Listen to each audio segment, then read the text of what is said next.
Hi everyone, it's Gary Nicholson here for weatherweb.net. It's the look ahead video today on Friday 18th of December. Thanks for watching. And starting off with a look at the 500 millibar patterns then across Europe and the Atlantic, showing really where the very mild air is coming from, being dragged northwards all the way from south of the Azores and the Canaries and being pumped northwards across the Bay of Biscay and towards the British Isles. So very mild temperatures across most of Western Europe on that particular pattern. Really ideal situation for these exceptionally mild temperatures. Quite a trough then in the Atlantic, and that will dig in as you see as the charts just roll forwards over the next couple of days. Just as we head through into Saturday evening and into Sunday, that trough just moving its way a little bit further towards the British Isles, and quite a cold air at upper levels then. It will intensify some of the showers and the heavier bursts of rain in one form as the heavy belt of rain runs into southwest Scotland on Sunday evening, and then the showers that follow into Sunday daytime. So some heavier bursts of rain coming through as that upper air just cools off. And there are the upper air temperatures on Sunday, and showing values at 500 millibars of around -29, -30 in this sort of part of the world. So some quite unstable air, so the risk of some big showers, risk of some hail and even isolated thunder is possible if some of these showers just band together during Sunday daytime. Bit of sleet and snow up over the tops of the Scottish mountains, but largely rain elsewhere.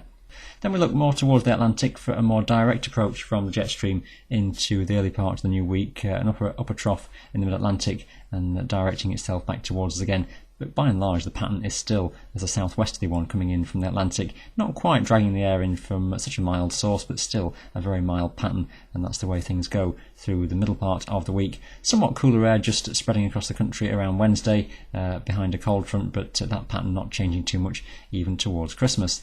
Now there's Christmas Day itself then, and just a bit more of a trough developing towards the west of us, so just buckling that flow a little bit by that time, and that's an interesting one to play out as we head into Christmas Day and Boxing Day. Just the risk of a small cut-off low developing to the south and the southwest of us, which may just run through into Boxing Day, and some of the models in a bit of disagreement on how that one plays out at this stage.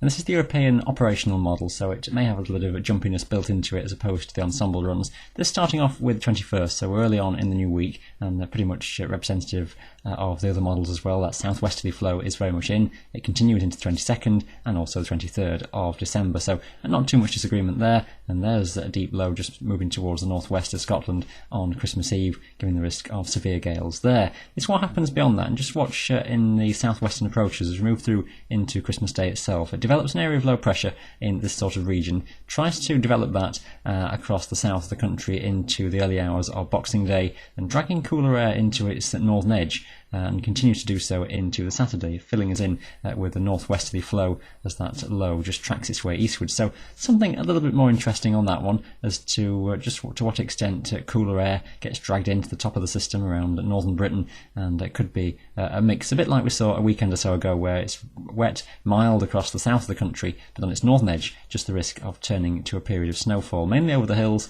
but it could just come down to some lower levels locally. Now, a long way off to get any details of anything with the story at the moment, but it's just showing the models seeing something a little bit different to the current southwesterly flow evolving as we head into that Christmas weekend. So a few question marks there on the models as we head towards Christmas Day and just beyond, and it's these sorts of times where that's some indication of a change maybe trying to develop once there's some disagreement starting to form between some of the main forecasting models. It's one to keep an eye on, and we'll do that here, of course, here at weatherweb.net. That's all for today though. Thanks for watching, and bye for now.